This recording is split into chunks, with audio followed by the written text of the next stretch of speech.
Olá, seja bem-vindo! Esse vídeo vai tratar sobre as principais técnicas de coleta de dados em pesquisa qualitativa. É um oferecimento da disciplina de Introdução à Metodologia Científica ofertada pelo curso de Medicina da Universidade Federal do Rio Grande do Norte e desenvolvido pelos alunos Bruna Carolina, Francisco Vitor, Rodrigo Fernandes e Samile Linardi. Meu nome é Bruna e eu vou dar início à apresentação. Para que possamos dar início à discussão sobre a coleta de dados em pesquisa qualitativa, é importante que entendamos o conceito de método. O método qualitativo trata-se de uma técnica empregada para coletar dados dentro desse tipo de estudo.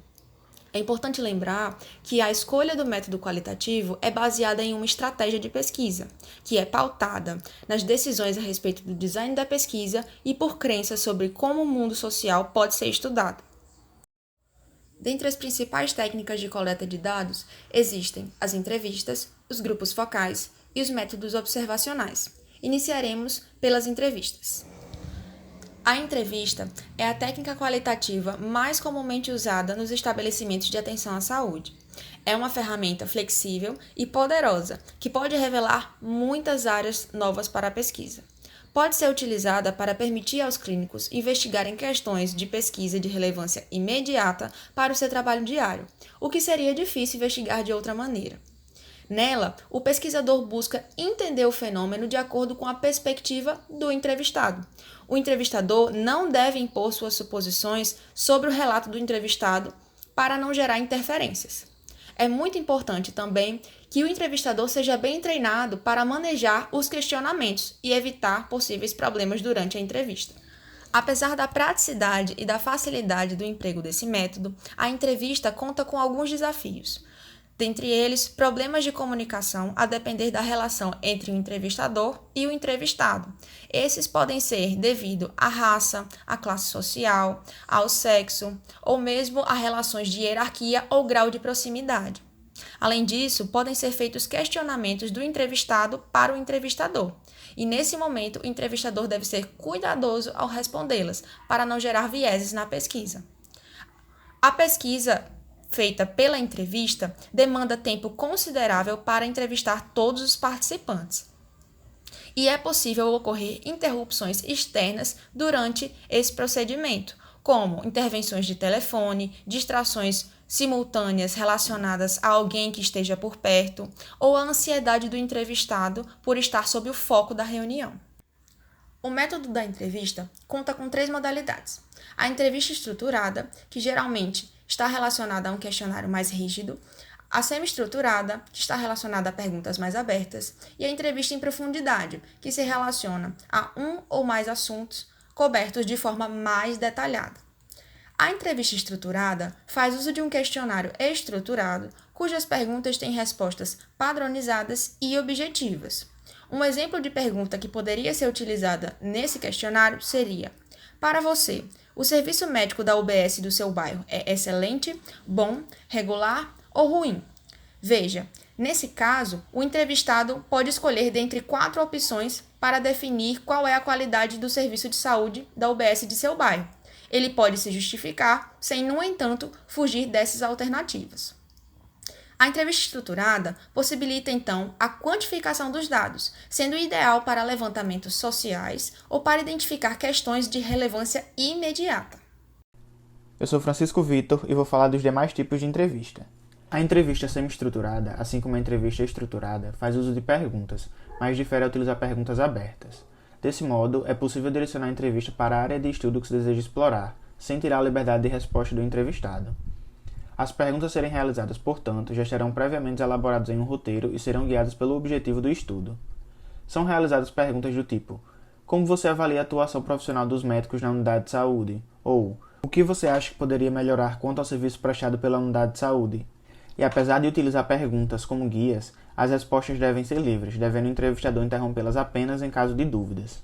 Já a entrevista em profundidade busca por maiores detalhes sobre determinado assunto, e para isso é necessário dar ainda mais liberdade ao entrevistado, que é orientado acerca do que se trata a entrevista, mas sem perguntas diretas ou específicas.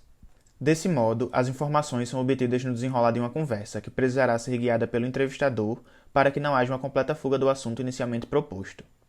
Sendo assim, perguntas podem ser adicionadas ao longo da entrevista baseadas no que o entrevistado diz, a fim de fomentar a discussão ou até mesmo esclarecer determinada fala. É uma forma de entrevista bastante usada para a pesquisa de histórias de vida, e para iniciar esse tipo de entrevista são utilizadas perguntas como: este estudo é sobre o que os indivíduos acham do serviço médico nas unidades de saúde do seu bairro. Você poderia me falar sobre suas próprias experiências durante o acesso a esse serviço? Mais uma vez, é importante salientar que o entrevistado deve falar livremente, o que pode demandar um maior tempo. Oi, pessoal. Meu nome é Rodrigo e eu vou falar um pouco sobre grupo focal. Então, o grupo focal é um tipo de entrevista, de fato, que é realizada em grupo e ela valoriza a comunicação entre as pessoas, entre os participantes, porque isso vai ser capaz de gerar dados que serão úteis na pesquisa. E assim as pessoas são estimuladas a falar umas com as outras, a fazerem perguntas, trocar histórias, né? Fazer comentários das experiências que os outros viveram, analisar o ponto de vista de outras participantes também. Isso é uma coisa muito legal no grupo focal, porque nele o estudo, no caso, é como as ideias são construídas, como elas são expressas dentro de um contexto sociocultural. Agora que a gente sabe o que é um grupo focal, é interessante saber como fazer um grupo focal. O espaço amostral vai ser aproximadamente de 6 a 50 grupos, não é regra nenhuma isso. As reuniões devem ser em ambientes confortáveis, as pessoas sentadas em círculos, tendo contato visual umas com as outras. O tempo de reunião de 1 hora a 2 horas, não mais que isso. E o tamanho pode variar de 4 a 8 pessoas por grupo. Ainda falando sobre como fazer o grupo focal, existe um outro personagem muito importante que é o próprio pesquisador. Ele, em geral, é o moderador e ele vai seguir um roteiro de questões. E essas questões, geralmente, elas são questões disparadoras, que vão nortear toda a conversa dos próprios participantes. Então, o facilitador, ele tem uma função de explicar o objetivo ao grupo focal.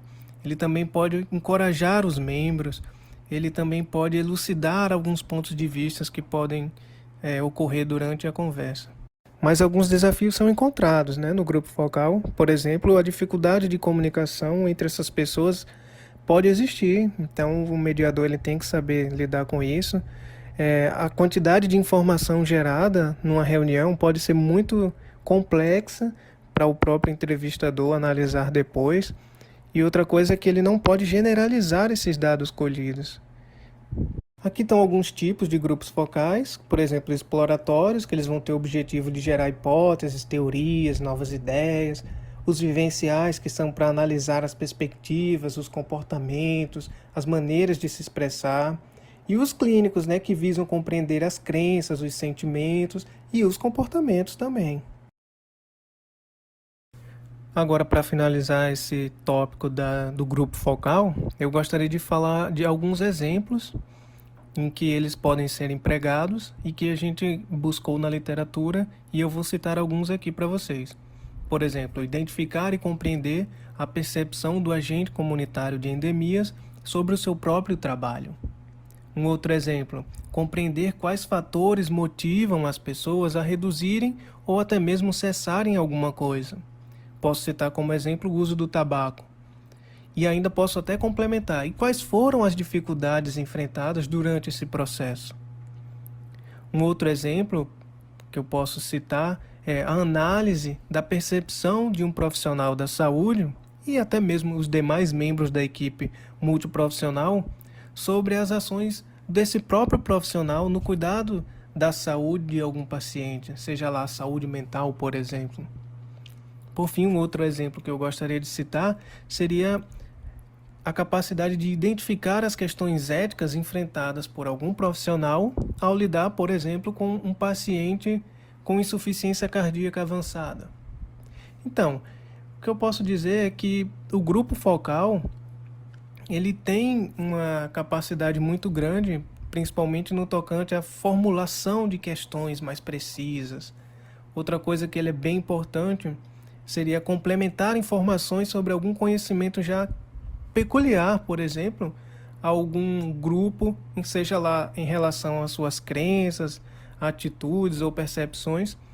E por fim, eu acho que o grupo focal ele pode também desenvolver hipóteses de pesquisas para estudos complementares. Oi, gente, meu nome é Samília Linardi. Agora nós iremos abordar sobre o terceiro método de estudo qualitativo, que é o método observacional. Diferente do grupo focal e da entrevista qualitativa, aqui o pesquisador irá observar o comportamento dos indivíduos em um determinado fenômeno. Esse método se baseia na máxima que diz que nem tudo que uma pessoa diz é exatamente aquilo que ela faz. Nesse tipo de estudo, é de suma importância que o pesquisador seja devidamente treinado e capacitado para realizar uma observação, justamente porque é a partir de uma descrição detalhada daquilo que foi observado que será possível realizar as devidas discussões da pesquisa. No método observacional, é importante também que o pesquisador aborde períodos diferentes no tempo na tentativa de coletar os diferentes comportamentos nos diferentes momentos. Por exemplo, eu sou pesquisadora e irei observar o fluxo da sala de espera de uma clínica médica. Eu não posso realizar o processo da observação apenas nas quintas pela manhã. Preciso contemplar uma maior variabilidade durante o período de funcionamento do estabelecimento, a fim de coletar todas as possíveis mudanças que venham surgir de acordo com o período observado. Além disso, durante a coleta das informações observadas, é possível lançar mão de anotações escritas, mas a memória do pesquisador é algo bastante explorado nesse estudo e, por vezes, a mais utilizada. Por isso, a necessidade de uma capacitação efetiva do observador da pesquisa. Com relação aos desafios intrínsecos a esse método, por vezes, os indivíduos podem mudar de comportamento ao se sentirem observados, tentando agir de modo mais correto, por acreditarem estar sendo avaliados. Mas isso é algo que tende a reduzir com o tempo que a pesquisa vai sendo realizada. Além disso, o observador pode acabar sendo envolvido na rotina do ambiente em que está observando. E é exatamente por esses pontos que o pesquisador precisa estar sempre atento e saber manejar as diversas situações às quais ele será submetido. O método observacional pode ser utilizado de modo exclusivo em uma pesquisa ou em conjunto com outro estudo. Inclusive, é possível realizar uma entrevista qualitativa semi-estruturada com profissionais de saúde juntamente com um estudo observacional em seu local de trabalho. Com essa pesquisa, existem grandes chances de se evidenciar a máxima atrelada ao estudo observacional qualitativo, de que nem tudo o que falamos é exatamente o que fazemos. É isso, pessoal. Esperamos que esse vídeo tenha sido útil para esclarecer o assunto da metodologia qualitativa no que tange à coleta de dados. Agradecemos pela atenção. Até a próxima.